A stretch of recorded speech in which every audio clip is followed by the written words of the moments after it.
Yebo sawubona. Yebo, uma Margaret konje uhlala kuphi nendawo?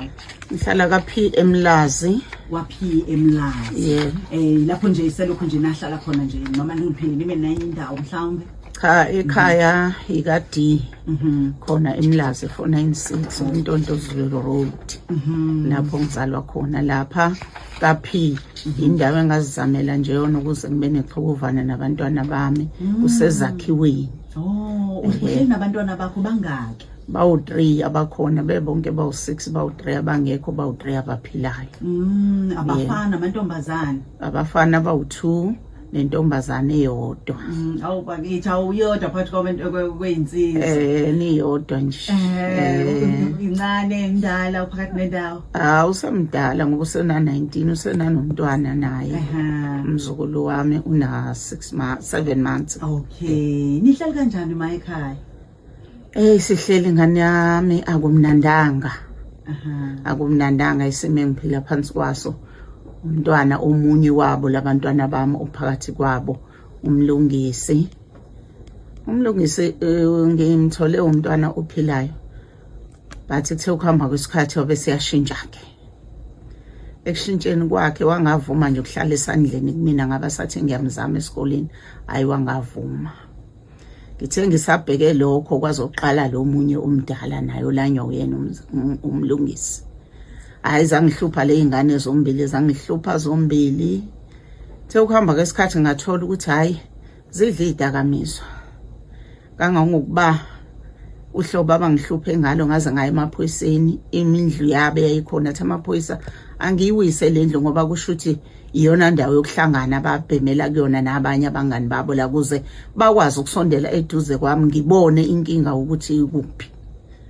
ngempela ngayidiliza lendlu ngahlala nabo kulendlu bengihlala kuyona hayi ngabona ukuthi hayi kunakelela abasathe ngikhona hayi kwanakala kangoba uthe kuloso sikhathi ngisabheke lo kwahamba ubabwabo wasishiya emhlabeni yebo uthe hambile ubabwabo hayi kwayilazibhilita khona ke kakhulu ingane zangeqa ngaphezulu kwawo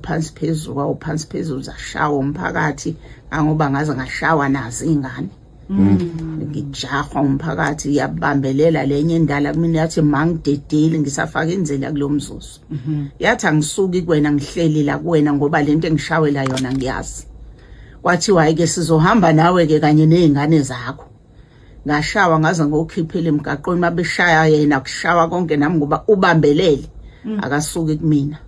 sithe masingaphesheya komgwaqo kwasekuqhamuka iveni yamaphoyisa kusho ukuthi khona omunye mangicabanga omakhelwane owathatha ucingo waphuthuma washayela amaphoyisa ayikafika mathenga lesikhathi ezamaphoyisa bahlakazeka abantu babaleka basishiya kanjalo afika amaphoyisa sithatha sifaka evenini abase sibedlela athi mina ngihambe ngiye ekhaya ngizobuya ngakusasa ngizobheka ukuthi azobheka ukuthi isimo sinjani ayikahambe nabo kamaphoyisa ngakusasa ekseni baphinde bafika labantu bezobafuna ngibatshela hayi angibasi bathi asiphumele eminyango ngithi mina ngoba ngesimo kuyisona velani sale seningibulala ngoba lezi ingane mina angizazi sihambe namaphoyisa kanti amaphoyisa afika azishiya esibedlela ukuba abaye ukuxilonga udokotela ayike kudluleke lapho ngibuye ngihlale zibuye ingane zizekhaya siphile nazo ingane zibaleke zisuka zigcine ezingasahlali ekhaya ngingazi ukuthi ingane zikuphi ngiyifune ngithola ukuthi zisemgaqweni eThekwini masemgaqweni eThekwini ngibabuyise beze ekhaya mabeze ekhaya bafike baphinde futhi baqale phansi benze leyo nto sekuwesi ke manje sebethatha izinto endlini sebeyantshontsha ngagcina nje ngingenalutho ungasakunaso ngisho ispoon sokudla sengisika ngombese ngelokhuza ngesikere ngishisingwa hayi ke ngibona ukuthi ayisengangambe khona lokukhathala kwenhliziyo ngibashiye ngihambe ngiyohlala eThekwini ngiyozama indawo eThekwini ngoba ngumuntu othungayo amaphinifa ngidayisa emgaqweni uthe isikhashana ngisahleli khona lapha baphinde bafike futhi khona labazongonela la ngihleli khona bajambe ngamafastela benze yonke into balandelana nami la ngingakhona hayi nganyamezela njengabantwana bami ayikho into engizoyenza ngaye emaphoyiseni ngawabikela ukuthi akungaphezulu kwamandla ami abafuna amaphoyisa abafuna ngabathola lithi-ke iphoyisa kimi yini ungabadidili abantwana ongenani sivele sibabulala ngwabakhathaza ngathi mina uNkulunkulu uyongibekela ikhulu icala ngoba zange anginikele abantwana benje wanginika labantwana bephila ngiyamangala nami isimo masikanje yonke into abayenzayo ngiyithandi akekho umzali ongavuma ukuthi ingane yakhe yenze into enje ngizonyamezela nithile uNkulunkulu azangiphendule hayi ke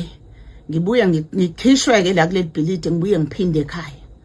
kaphi ngiyohlala nabo abantwana bami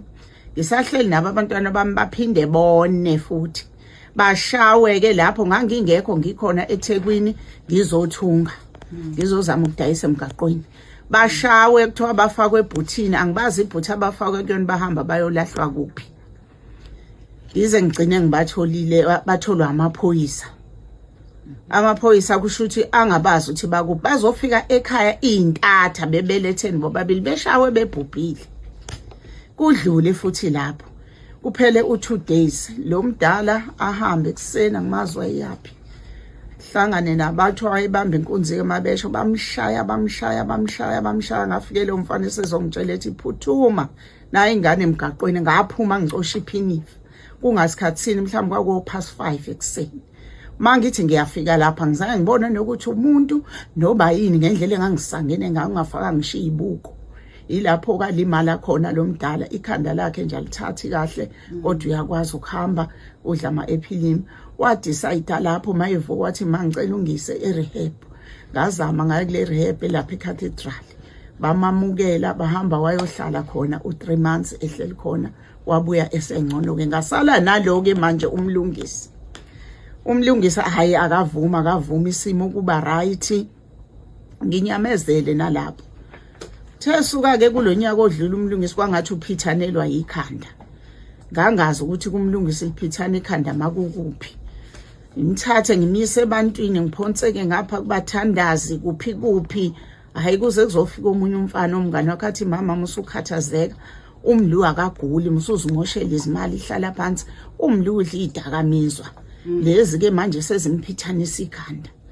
hayi abengathi umuntu right uphantaphi ke lapha ogwini la emakhona ogwini egibelisa khona abantu athola imali abuye azobhema ngamtshela ukuthi mntanami ngicela uyimele into yakho ngoba ayisekho into engizoyenza angisenawo amandla sengizamile ngendlela owenza ngayo manje kwamina sengisangene lobuhlungu engibona uyibona impilo oyiphilayo ingihlele emahlombe ngani ngoba ngingedwa angisebenzi ngivuka ngiye emsebenzini ngiyodayisa lokho engidayisa mangiphuma nawe ngcono uphume ngoba abantwana laba kwena basakwazi ukuhlala nawe ngendlela owenza ngayo ushaya indonga uyagijima aphume akancane ukuhlangana naye passage ephethe umbese ahambe ekhuluma yedwa usebalekwa ngisho ingane ezinye zikhona endaweni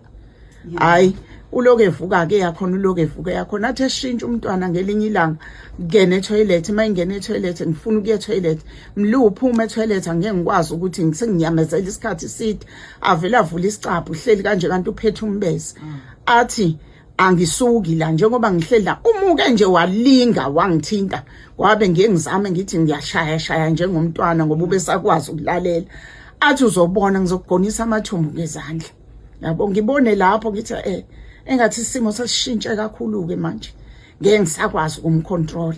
hayi ngimiyeke ngihambe ngiyohlala phansi aphume-ke lapha ngithuka umntwana angithuka ngehlobo lokuthi ngingazi ngiqondisangani ngingene ekamereni ngithandaza ngithi inkosi banami ngalo mzuzu ngoba ngazi kunakile iphi empilweni yami nginyamezela kwami kube khona into ethi angihambe ngiyokwenza i-protection order ngihambe kahle ngangithi ngiye emaphoyiseni kuyobikela athi amaphoyisa cha sicela ukuthi uyovula i-protection order ngihambe ngiyovula i-protection order abuye amaphoyisa eze kuyena afike simthole ngempela ogwini afike isayini i-protection order mangizwa-ke ngabakhona abanye abasebenza ngaphakathi esikoleni ogwini thiwa wathi esuka amaphoyisa wayidabula lo protection order wayilahla lapha lufika usuku lokuya ecaleni ngihambe ngiye ecaleni lelo le-protection order angayi ngimshiye mina eyaluza like ngathi umuntu ohambayo angayi fika amaphoyisa athi ngoba akafika ngasophinde simkhiphele enye incwadi sambe nawo futhi amaphoyisa ngiphinde ngekuyena khona lapho ogwini simfice futhi afika isayini protection order limtshela iphoyisa ukuthi njengoba ungayanga ngicela ukuthi ke ndoda wenze sure ukuthi uyafika enkantolo ngoba sifuna ukuzoza ukuthi uma wakho wenzeni usichazele njengamanje sakuthatha njengengane noma wakho ukuthatha njengengane yakhe umzali kuwena siyacela ke ungasiphoqi ufike enkantolo angayi umlwe enkantolo Uzineminyaka emingaki? lo oka 95 umzamo ka 84 ngiyakuzwa. Lokhu uma ubheka baqala ukuhlupha benza mapha ama class. umlo nje waqala ukuhlupha eka grade 6 Kwa grade 6. yebo Wawuqeda ukuthi grade 6. akawuqedanga ngoba ngambuyisela khona kwaziwa kathathu iminyaka emithathu a drop lapha kubo March athi uyaphuma athi uyakhona kanti akasayi khona esikoleni Akekho nje oze waqeda umatric. umzamo uzamile wafika lapha ka grade 11 naye iminyaka ngicabanga ukuthi abamthathu yabo u4 uzama ewufeyila wagcina eyekileke wathi hayi mangiyayeka wahlala phansi yebo Uzuqala ukuvula icala ulivula nini konje? icala ngiqale ukulivula manje umlungu ngoba sengibona ukuthi hayi engathi sekuweso sengiphathela isikhali endlini useyashaya manje kanti nobe beyidla lento yakhe ubengashayi futhi elalela mangimkhuza ithi ungakwenza ukuthi alala avuke ngakusasa axolise manje ubenga akasakwenzi lokho akasakwenzi Kulokhu kokuthi nomuzi wakho ke wawushisa inini lapho? sekunesikhathi kahle kahle akushisanga yena kwashisa abantu ababemshaya bethi ugqekeze imoto yabo wadayisa izinto zabo babefika labantu ekhaya angikho mina ngiseThekwini bafike bamshaye balwe kukhona naye umfowabo nomunye umfana wasekhaya osewashona naye wayekanye nabe bathathu ngihlala nabo bathathu bathola ukuthi babashaya laba babaleke labo babahlule basale labo bese bebuya labantu bathi siyabuya kanti babuya nje sebephethe upetrol bazoshisa uphakathi nawe angikho mina ngangingekho nje umntwana lo wentombazane wayesamncane ngoba ngamthatha ngayombeka ihlobini kwangekho umuntu ngoba nami ngibalekela isimo sokuthi umntwana usemncane ebuka zonke lezi zinto ngiyakuzwa kwakufanele ukuthi uqale phansi uzame manje ukuphinde uqongobezele wakha yebo ngiyaqongobezela ke manje sengiqobongobezelile sengivusile lo xhovane engilivusile uqala phansi futhi manje umlu uyalwa ke manje uselwa namqobo ke manje ingakho ke ithathe lesinqumo sokuthi ake ngimise ngasesandleni somthetho ngalo kokuhlukumeza wena mama omakhelwane sebahlukumeze kangakanani omakhelwane bayamuzwa mememeza ethuka inhlamba nezingane nje passage kokunye zike ziqhamuka izingane ezindiza ngibuza ukuthi kwenze njani uthiwa umlu uqhamuka uphethe umbese ehla ekhuluma ememeza ememeza nje nakomakhelwane bayamazi kakhulu bayamazi kakhulu sinjani isimo komakhelwane nisahlalisene kahle sihlalisane kahle nomakhelwane ngoba bayasazi isimo ukuthi umntwana unje ngelinye nje ilanga omunye umakhelwane wami ongezansi kaShezi bangisiza kakhulu ngangingekho ejahwa abantu ngeibhamu wabaleka wazongena khona wafika umakhelwane athi hayi angiyifihli ingane ngoba ngazi ukuthi kwenze njani badlula abantu ngwazi ukufonelwa mina kwathi waphuthuma naye ingane siyibekelana mhla ushawa umphakathi ma ushawelwa amacala kamlu omakhelwane babekhona nabo bezama mhlawumbe belekelela kwenzeka kanjani babelekelela kukhona nje umunye ubaba engezansi wathi ubambotho angithi mengikhuluma lapho athi maZulu salusuthula ngani yami hamba uye la kuthiwa iyakhona uNkulunkulu uzokuhlenga lebona ukuthi ungazuma ngoba manje ngiyakhuluma nami ngiyaphendula ngizama ukuthi mhlambe ngithi siyazixazulula kodwa sixazululika impela abahamba nathi bazobosikhiphele emgaqeni ongaphesheya yebo umzukulu usiyafunda umzukulu usamncane umncane nje una 6 months usaphathwa ngiyabona ukuhlukumezeka kwadadewabo omncane ingane yakho lena encane kunjani la ekhaya uyasaba ukumshiya yedwa nomfowabo noma kumi kanjani ngiyasaba ukumshiya nomfowabo kakhulukazi yena uMlu lona. uMlu bengithi mangizohamba njengoba ekade ekhona ngakhuluma kwamanje nje bengekho esejele. Bengiba neplan yokumkhipha endlini ukuthi ngizomkhipha kanjani. Ngoba uyasho uSiduduzo mengiphuma athi manje ngoba uphuma angisathembi lutho ngoba ulikhiphile igama lokuthi ngelinye ilanga uzonginquma angishiye la endlini ahambe ngiyobuya mina ngihlangane nesidumbu yena ebe engekho ngiyomfuna ngingamthuli. Kukhona ukuntshontsha mhlawumbe ukubona izinto afika nazo ongazazi ekukhuleni nje kwakhe noma manje kukhona ukubikwa kwamacala ukuthi silahlekelwe izinto. Abebikwa kuqala. Bebikwa kakhulu okunye bengize ngikuthole ngikuthathe endlini yabo ngikufihle bathi mase befika abanikazi babo ngibanike kona ngoba bengazi isimo ukuthi njani bengihleze ngibaqaphile nabangani babo kule ndlu athi amaphoyisa ngize ngiyichithe. Kodwa kunye isikhathi ngithola ukuthi qoqoqo ebusuku ngivula ikhethini ngilunguze ngibona ukuthi khona izinto ezifakwayo ngalesikhathi bephuma behamba ngibe ngikuthathe okunye ngikufihle ngani ngoba abantu mase befika la kuzoba mnandi mase beshawa. Bathi mabefika mhlamba afika bekho ngizithathe lezi zinto ngibanikeza abanikazi baso. Kodwa ke njengamanje sinselo ke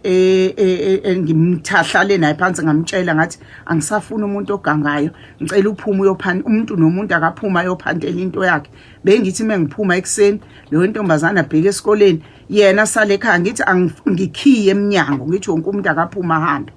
Baphume lo mdalo bephanta le phezulu kuMasgrave yena uphantala ngasogwini. Hayi ke bengingasalahleki lutho ke lapho. Ubabuka mangibheka mina angifuni uqamba amanga phambi kwaNkulunkulu naphambi kwabalaleli naphambi kwesizwe sonke. Kukhona ukuthi ucinazeleke impilo nomyeni wakho uzugcina uphuma ekhaya ngoba bengihlala eThekwini ngidayisa khona ngithunga ngidayisa. Kusho ukuthi naye ubaba lo bengihleli naye ubephuza. Kusho ukuthi kulahleke lapho ukuthi mina ngingabi khona eduzane kweingane kuze ngikwazi ukubona kahle hle yonke into iqala ngoba ngiqala ukuyibona seyiphakathi nendawo lento uthi ayisekunakele. Ngathutha ngabuya ngeze ekhaya. Ngesikhathi ngibuya ngabona ukuthi khona lento yokuthi gozololo bakwazi ke manje nje bangisho ukuthi bese ngikwazi ukubakhipha ngithi phumani niyophanda nibuye nize ekhaya sihlangane sizolala. Ngilapho ke ngithi kusho ukuthi konakala lapha ekuthini ngingabikho mina eduzane neingane kodwa nami lapho ngangikhishwa isimo sokuthi kufanele kudliwe la ekhaya. Fanele belale bedlile. Uphuzo mhlambe uphuzo luka baba uMnumzane ongasekho belukhulu kakhulu ucabanga ukuthi kungenza ukuthi lube nokuphazamisa. Hayi belukhulu kakhulu ngane yakwethu kangokuba nami lingiphazamisile empilweni. Belilikhulu kakhulu. Belilikhulu kakhulu. Yo mlalelo Ukhozi FM ubuhlungu esidlula kubona umzali nangu ufikile uzothi nje ngizoneka izandla kukho kunye ngizokusho ngizobika uzobika manje ngoba akukho lapho abona ukuthi ke angakwazi ukuthi athule nale ndaba khona. Yini ekusabisa kakhulu ma? Into engisabisa kakhulu ke ingane zakwethu uMlu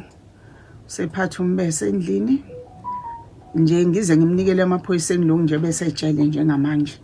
Ithe ngithi ngiyamkhuza ekseni uvela ngene nje ekseni avula iRadio TV ayivulele phezulu ashone ekitchen enze yonke into ukudla ucabanga ukuthi khona kulo mzuzu angisebenza kho ukudla khona lokho okuncane khona uzofuna ukudla yedwa. Mangithi ngiyakhuluma ngithi akehlisa iRadio wangithuka into ngilongazalwa khona ama video la efonini akhe wangithuka umntwana wazangikhifela ngamathe ebusweni wangitshela ukuthi ngizofa. Ila ngiqale khona ukusaba ngabona ukuthi ayisengangami anginyakaze. Ngase ngihlangana ke nomunye umntwana engimtholela ku TikTok wangimchushisa lo mntwana sengelikhohlile igama lakhe ukuthi bambiza ngobani. Ngathi umntwana lo wentombazana ngoba sengiyasaba kwakubikela abantu inkinga yamanje sengibeze ngisaba ngoba nabasekhaya angisabatsheli sengizihlalele nje ngisikhomolo lendlini inkinga ngidla ngedwa. Ayike ngase ngithola ke la TikTok ngayibeka inkinga yami ngayibeka inkinga yami wathi lo mntwana ma ukufake lama video sibone ukuthi sithatha sibheka ngalaphi. Ingakho ke ngilana ke namhlanje ngisizo uyena. Umntwana lona 19 uyena othatha ama video. umntwana lona 19 uyena othatha ama video wayesethi ke ma ngizokhuluma nosisi lo ngobona so uyasaba ngempela athatha ifone umntwana akhulume naye usisi lo ku TikTok hayi ke bese yaphendula yabo aphendule nje futhi kahle ngendlela angamukela ngayo angizange ngize ngicabanga nginika ifone umntwana wathi makhuluma ke sengikhulumile no auntie ngakhuluma naye wathi hayi masi yayizinkinga yakho sizoke sibone ukuthi senze njani ngayo umakoti lo yebo umakoti bakithi mhlawumbe kubantu bangabalalele ngiyazi nabalaleli bayasithumelela ama voice note abo ngapha bacabanga ukuthi ngaba isisombululo enkingeni obhekene nayo yini nje ongafisa umhlaba wonke ulalele zikhulu zamaphoyisa abamajele inhlangano ezisizayo abamacamp njalo nawo wonke umuntu olalele yini ongacabanga ukuthi iyusizo olicelayo ongadinga ukuthi usizwe ngayo usizo engilicelayo ngani zakwethu kumhlaba wonke olalele ngicela bangisize ngabantwana bami baphume ezidakamizweni maye lapha ejele bengifisa ukuthi engathi mayiphuma athole indawo la izokwazi ukuthi ayophuma kulezi zidakamizwa ngoba ngicabanga ukuthi izona ezimcinazele kakhulu emqondweni Okay, ngizodlala ama voice note ake ngiyitshele mhlawumbe ukuthi bayivulile umsakazo ejele lapha khona nalona umunye ulalele ngiyazi sometimes ukuyisho lento phambi kwabo ukuthi kuhlupha kangakanani ubungathethi makuthi belalele mhlawumbe azozwa ngendlela ehlukile sebekulalela ushe radio nangu phambi kwakho mina ngiyena lo mntwana uthini ngithi Mlungisi tanami la ukhona angikubekanga ngoba ngingakuthandi lapho ejele ngikubeke ngoba sengikusaba ingasekho enye indlela engingayenza ngabona ukuthi ake ngikunikele ezandleni zamaphoyisa kuze mhlambe uzoyibona indlela okuyiyona ofanele uyithathe njengamanje ngilana okhosini ngizocela usizo ngempilo yini ukuthi abake bangilekelele ngoba ngihlezi ngisho nakunina nginxusa nginicela ukuthi ake nishintshe abantwana bami isimo eningithwalise sona sesingaphezulu kwamahlombe ami ngiyanondla nginithengele ingubo zokugqoka nginenzele yonke into ekugcineni ningenze kanjena sengiyakunxusa ke lapho khona mawukuthi ulalele mntanami ngiyakucela ngenhliziyo yami ngiziyaze thoba kuwena ngiyazibeka kuwena ukuthi awukuvume konke usizo ozolithola njengamanje ngoba nami ngiyilana nje ngikhathazekile ngiyasindwa ngizocela usizo kuwo wonke umuntu okhona eSouth Africa ngisho kuona amaphoyisa uqobo osezandleni zawo njengamanje